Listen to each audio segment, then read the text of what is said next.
They call themselves the rebels with a cause, and that cause is the recognition of the culture, language and identity of the more than 40 million ethnic Oromos in Ethiopia. And for that, they say they're ready to pay the ultimate price.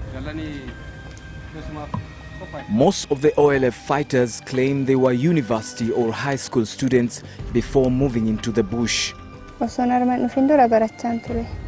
I was studying at high school in Addis Ababa. Then one day we were chased out of school by the government and imprisoned for 3 years.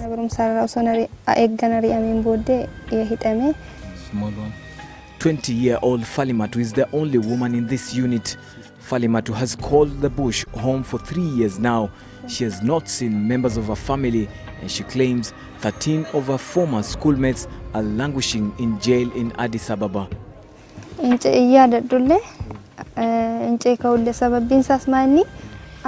I decided to leave my family, it was a final decision. What I miss most are my fellow students serving in prison.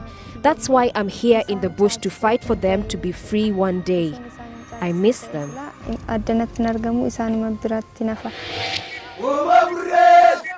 OLF rebels claim 10% of their ranks are female fighters, but in this unit we only saw one woman, Falimatu, who has chosen the armed rebellion over normal family life.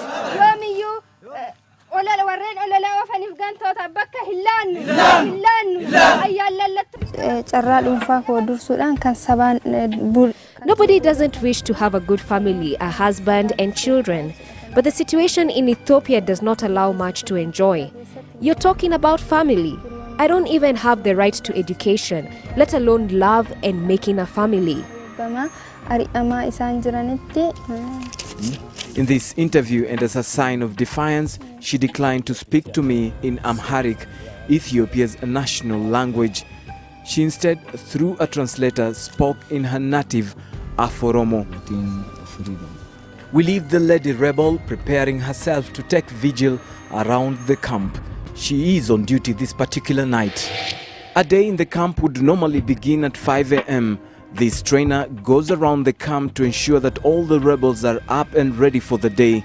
Each of the rebels is assigned duties for the day, and time management is strictly observed. For hours on, the rebels will be grilled by the trainer on these grounds, marching to perfection. Any form of misconduct would lead to severe punishment.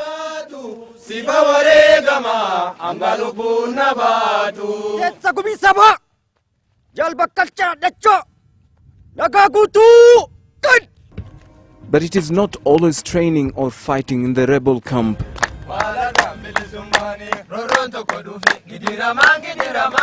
Kajela is a rebel clown whose duty is to ensure the spirits of the fighters far away from home are high at all time. Dancing around a bonfire and singing war songs would normally end the day for these rebels.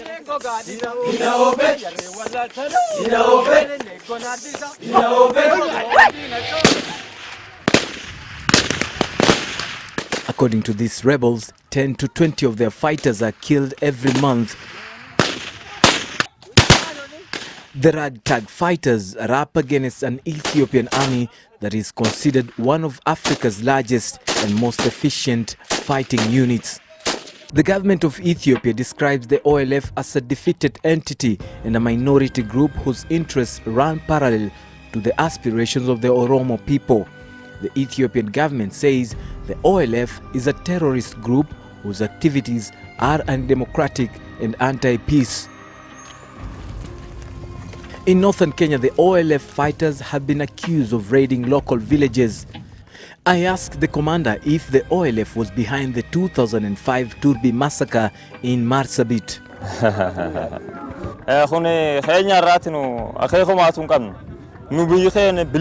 We've got nothing against Kenya or Kenyans. They're our neighbors.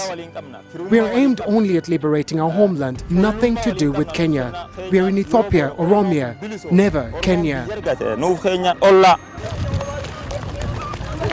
Most of the OLF organization is, however, said to operate from the Eritrean capital, Asmara.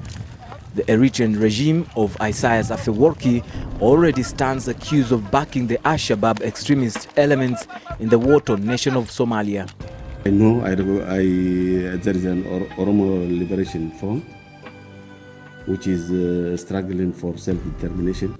Other than that, you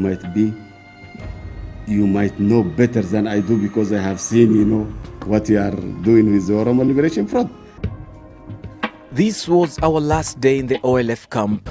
Our stay inside the rebel territory had come to an end. Time had finally come for us to go back to Kenya. It was a journey that finally yielded faces of one of Africa's longest running, albeit low-key rebellions.